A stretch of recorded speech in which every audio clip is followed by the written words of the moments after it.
Well, any moment now, yeah, we could be going through a moment like we haven't seen in the U.S. since 1977.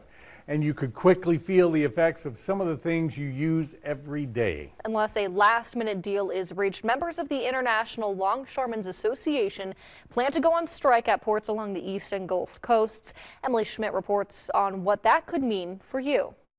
Jimmy Carter was president. Star Wars, a new release, the last time there was a strike at 14 ports, striking from Maine to Texas.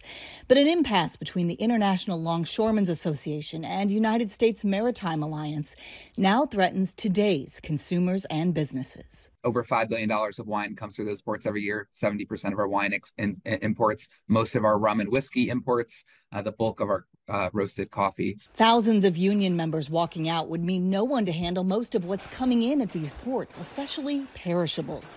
The American Farm Bureau says 3 in 4 of the nation's bananas come through these ports. Nearly 100% of cocoa beans are imported. About $1.4 billion in ag trade will be impacted on East and Gulf Coast ports each week that this takes place. 318 million of that is ag exports, which impacts our farmers' bottom lines each week. 1.1 billion in ag imports, which impacts our consumers as well. Retailers anticipating a strike rush to get holiday goods on hand before the deadline. But economists warn ongoing actions could have a multiplying effect. A 2 to 3 day strike will take 2 weeks to clear. A 1 week strike will bring us into November, and then a 2 week strike will bring us into early next year before those containers and ships will be processed. So much on the line if what you need is packed up with no place to go.